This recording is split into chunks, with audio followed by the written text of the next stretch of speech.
Fala pessoal, tudo bem? Eu vou fazer então a correção dos exercícios e eu vou fazer comentando-os, tá bom? Então ao invés de eu colocar lá simplesmente o gabarito, a gente vai comentando aí os exercícios, que eu acho que fica mais interessante dessa forma aí, tá bom pessoal? Então eu estou na página 13 do livro 2, da unidade 2, né? E eu estou usando aqui o livro interativo. Então aqui a gente tem na verdade duas fontes primárias, né? A gente já trabalhou com essa questão de fonte histórica e a gente tem duas fontes primárias, que são dois depoimentos de soldados, né, que passaram pelo processo da Primeira Guerra Mundial, né? E acho que é importante a gente pensar que esses soldados eles ficaram entrincheirados por muito tempo, né? Então, na verdade, são dois depoimentos que falam sobre a questão das trincheiras. E aí ele coloca aqui, eu vou ler com vocês, mas olha o que ele coloca, eu achei boa essa resposta. Atividade 1, então, propõe a leitura de relatos de experiência de guerra, né, como eu havia falado para vocês, e a partir da visão de dois soldados que lutaram na Primeira Guerra Mundial, né, sugerimos frisar aos alunos que esses depoimentos são fontes primárias, como eu acabei de falar, importantes no ponto de vista do conhecimento histórico. Propositalmente, selecionados um depoimento de um soldado alemão e outro de um soldado inglês, com o objetivo de demonstrar o dia a dia das dificuldades encontradas entre os semelhantes dos dois lados do conflito, né? Ou seja, sendo eles a Tríplice Aliança e a Tríplice Entente, né? Especialmente falando da questão da insalubridade dentro dessas trincheiras, né? Algo terrível aí, né?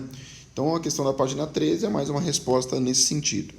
B. Apresente as consequências que essas experiências podem ter trazido para os combatentes sobrevivendo ao conflito. Porque aqui é importante a gente falar sobre a questão psicológica, né, desses soldados, né, que ficavam muito tempo entrincheirados, né, distante das pessoas que gostam e assim por diante, tá? E aí vem lá em duplas para que você faça e você imagine aí com seu colega como seria, né, viver ali dentro daquela trincheira e como seria essa experiência, né? Então é mais uma resposta pessoal em relação a isso. Tudo bem, pessoal? Seguindo aqui, a gente vai ter a questão número 2, relacione o imperialismo e os seus desdobramentos econômicos à eclosão da Primeira Guerra Mundial. O que é importante a gente pensar nessa questão? A Primeira Guerra Mundial ela vai ser uma consequência imediata do neocolonialismo, né, gente? Porque o neocolonialismo ele vai levar a disputa por fontes de matéria-prima, tá? E não vai ter fonte de matéria-prima para todo mundo. E um dos conflitos principais vai ser, logicamente, a Primeira Guerra Mundial, beleza? Questão número 3. Explique qual foi o papel dos Estados Unidos na Primeira Guerra e os resultados para o país de sua participação no conflito. Os Estados Unidos eles venderam grande parte dos armamentos para a Tríplice Entente, né? Então a grande participação dos Estados Unidos foi enriquecer. Os Estados Unidos enriquecem vendendo armamento químico, vendendo armas, né? Vendendo suprimentos para a guerra. Tudo bem? Essa questão número 4 ela é muito, muito importante, tá? Eu vou tratar dela em especial na aula sobre Segunda Guerra Mundial, tá? Mas ela fala assim, apresente o que foi o Tratado de Versalhes e cite pelo menos duas consequências desse tratado para a Alemanha. A Alemanha, ela perde a guerra, né? Então a Primeira Guerra Mundial ela foi vencida pela Inglaterra, né? Pelos Estados Unidos e ela foi perdida pela Alemanha. A Alemanha perde a guerra. E a consequência mais importante da derrota da Alemanha foi a Alemanha ter que assinar esse tratado chamado Tratado de Versalhes, que impõe uma série de restrições à Alemanha. Então, se vocês quiserem escrever nessa questão aí número 4, quais foram as consequências? A mais importante foi a Alemanha ter que pagar uma indenização aos países vencedores. Então a Alemanha ela é obrigada a pagar uma indenização aos países vencedores. Então a economia alemã, que já estava ruim, aí fica muito pior por conta dessa indenização. Tudo bem? Então esse é um ponto muito importante.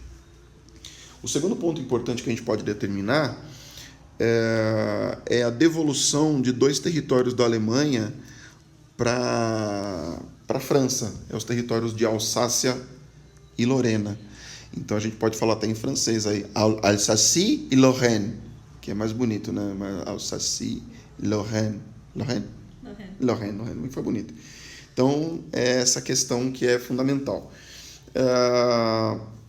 A questão número 5, comente 3 mudanças territoriais ocorridas na Europa após a Primeira Guerra Mundial. Aqui eu vou pedir para vocês, a gente vai dar uma olhada aqui na resposta do gabarito que está bem interessante. Ela falou assim, o seguinte, Espera-se que o aluno identifique pelo menos 3 mudanças. Após a guerra, o mapa político da Europa foi todo redesenhado, devido ao desaparecimento do Império Austro-Húngaro, Turco-Otomano e Russo, bem como a perda de territórios da Alemanha. Com a queda desses impérios, surgiram vários novos países, como Áustria, Hungria, Tchecoslováquia, Iugoslávia, Finlândia, Estônia, Letônia, Lituânia e Polônia. E, posteriormente, e de forma indireta, a formação da União Soviética. A gente vai ver isso mais quando finalizarmos os exercícios sobre a União Soviética. Beleza, pessoal? Vamos seguir aí. Bom, agora você é o historiador, página 16, página 17... Cadê os exercícios? Eles mostram várias imagens, né? E fontes históricas e um desenho, uma charge da época. E aqui na página 20 tem algumas questões. Então, questão número 1, a pergunta é: explique por que no início da guerra os operários foram dispensados do alistamento militar. Então, vem aí, ó. De acordo com o texto, os operários foram dispensados do alistamento do início da guerra porque seu trabalho supria as necessidades de armas e munições das tropas que se mantinham em combate. Somente quando o número de baixas se tornou alto e começou a faltar combatentes nos campos de batalha é que o alistamento dos operários se tornou necessário. Beleza?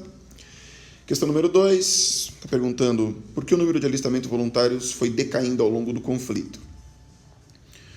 Porque eles começaram a perceber que a guerra era algo extremamente mortal, né? Então, começaram a perceber que a guerra iria lhes matar, né? Então, a quantidade de alistamento começa a diminuir. Aí vem a questão 3, você fazer uma análise das fontes. Eu vou colocar aqui a resposta para vocês, como vocês vão analisar a fonte, né, de uma guerra, uma grande guerra, né, uma guerra traumática. E a questão número 4, você fazer uma análise sobre a fonte número 3. Então ele colocou, o autor é o capitão francês Jean Vigier, morto em Verdun. Ele considera um desperdício as mortes ocorridas em seu exército. Também fala sobre a prática de não divulgar o número real de baixas militares no lado francês. Gostaria que o desperdício das vidas e das forças se tornasse um pouco mais conhecido a cada dia, né? Tudo bem? Próximo aqui. Questão número 5. Analisar e compreender, tá?